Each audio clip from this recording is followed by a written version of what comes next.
وہ چار ایسے کون سے نبی ہیں جنہیں موت نہیں آئی؟ آج سے کروڑوں سال پہلے اللہ تعالیٰ نے اس کائنات کو تخلیق کیا اور پھر حضرت آدم علیہ السلام کے ذریعے اس کائنات میں انسانی زندگی کی بنیاد رکھی۔ اسی طرح اللہ تعالیٰ نے اس روح زمین پر بے شمار قوموں کو اتارا اور ان قوموں کی طرف اپنے بے شمار انبیاء کرام کو مبعوث فرمایا۔ ہر ایک قوم کی طرف مختلف انبیاء کرام ان کی ہدایت کے لیے تشریف لائے، یہاں تک کہ 1,24,000 کم و بیش انبیاء کرام اس سرزمین پر تشریف لائے، اور پھر اللہ تعالیٰ نے اپنے پیارے حبیب حضرت محمد مصطفیٰ صلی اللہ علیہ وآلہ وسلم پر نبوت کا دروازہ بند کر دیا۔ اس کے بعد اب کوئی بھی نبی اس دنیا میں تشریف نہیں لائے گا۔ اس طرح بے شمار انبیاء کرام اپنے اپنے وقت پر بہت ساری قوموں میں تشریف لائے اور پھر اس دنیا سے چلے گئے، لیکن 4 انبیاء کرام ایسے ہیں جو کہ آج بھی زندہ ہیں اور آج بھی لوگوں کی مدد کر رہے ہیں اور ان کو آج بھی ہدایت کی طرف بلا رہے ہیں۔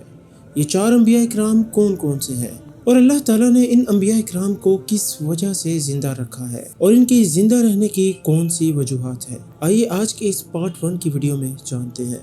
مختلف روایات اور احادیث کی روشنی میں 4 ایسے انبیاء کرام کا ذکر موجود ہے کہ جن کو اللہ تعالیٰ نے آج بھی زندہ رکھا ہے۔ یہ 4 نبی کب تک زندہ رہیں گے؟ یہ پہلے نبی جن کا ذکر قرآن پاک میں بھی موجود ہے وہ حضرت عیسیٰ علیہ السلام ہے۔ جب حضرت عیسیٰ علیہ السلام نے اپنی نبوت کا اعلان کیا تو انہوں نے اپنے ارد گرد کے موجود لوگوں کو اکٹھا کیا اور جمع کر کے انہیں بتایا کہ میں اللہ تعالیٰ کی طرف سے بھیجا ہوا نبی ہوں اور میں دعوت حق دینے کے لیے مبعوث کیا گیا ہوں۔ لیکن جس قوم کی طرف اللہ تعالیٰ نے حضرت عیسیٰ علیہ السلام کو مبعوث فرمایا وہ قوم یہودی تھی، اور ان کی کتابوں میں واضح لکھا گیا تھا کہ ایک نبی جو اللہ تعالیٰ کی طرف سے آئے گا وہ یہودیوں کے دین کو بالکل ختم کر دے گا، اور اسی ڈر کی وجہ سے یہودیوں نے حضرت عیسیٰ علیہ السلام کو قتل کرنے کا منصوبہ بنایا کہ اگر عیسیٰ علیہ السلام زندہ رہے تو وہ ہمارے دین کو ختم کر دیں گے۔ چنانچہ حضرت عیسیٰ علیہ السلام اللہ تعالیٰ کے حکم سے ان یہودیوں کو دین حق کی طرف بلاتے رہے، لیکن وہ بدبخت قوم آپ پر ایمان نہ لائے، آپ کو جھٹلاتی رہی اور آپ پر طعنہ کشی کرتی رہی۔ جب حضرت عیسیٰ علیہ السلام کو یقین ہو گیا کہ یہ لوگ میری کسی بات کا یقین نہیں کریں گے اور اس جہالت پر قائم رہیں گے، تو ایک دن حضرت عیسیٰ علیہ السلام نے سب یہودیوں کو اکٹھا کیا اور ان سب سے کہا کہ آپ لوگوں میں سے کون ہے جو اللہ تعالیٰ کے دین پر ایمان لاتا ہے؟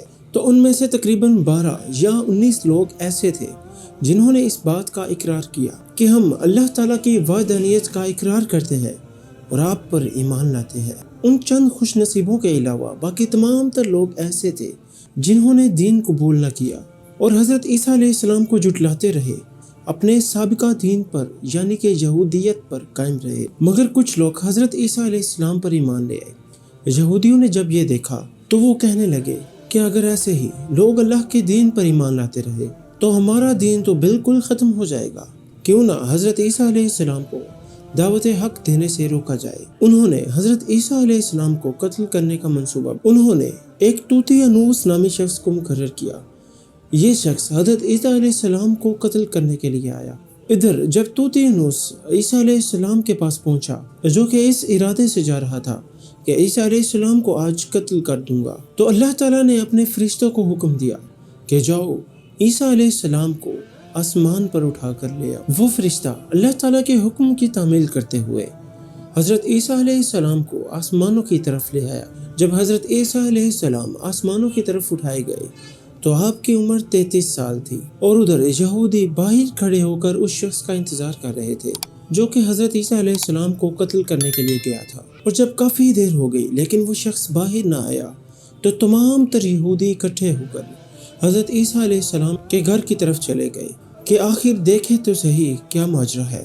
آخر کار انہوں نے ایک شخص کو دیکھا جس کا چہرہ بالکل حضرت عیسیٰ علیہ السلام جیسا تھا، تو انہوں نے اس شخص کو قتل کر دیا۔ قتل کرنے کے بعد انہوں نے دیکھا کہ اس کا چہرہ تو حضرت عیسیٰ علیہ السلام جیسا تھا، مگر یہ شخص وہ تھا جس کو انہوں نے حضرت عیسیٰ علیہ السلام کو قتل کرنے کے لیے بھیجا تھا۔ اللہ کے نبی حضرت محمد صلی اللہ علیہ وآلہ وسلم نے ارشاد فرمایا کہ حضرت عیسیٰ علیہ السلام قیامت سے پہلے زمین پر اتارے جائیں گے اور وہ سنت نبوی کے مطابق زندگی بسر کریں گے، اور حضرت عیسیٰ علیہ السلام ہی صلیب کو توڑیں گے اور دجال کا خاتمہ کریں گے۔ اور اب بات کرتے ہیں دوسرے نبی کی جن کو اللہ تعالیٰ نے زندگی عطا کی ہوئی ہے، اور وہ ہے حضرت خضر علیہ السلام۔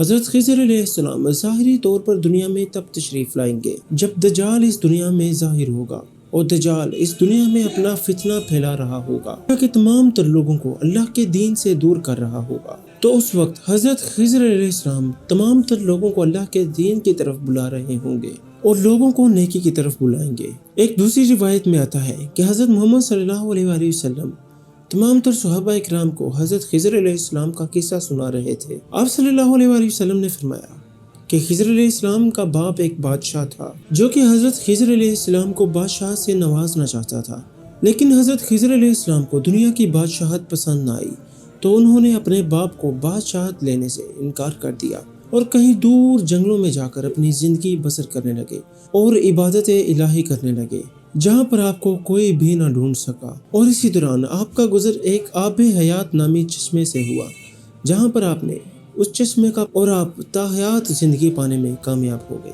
آگے آنے والے 2 انبیاء کرام کی سٹوری آپ نیکسٹ ویڈیو میں جان سکیں گے۔ بہت شکریہ۔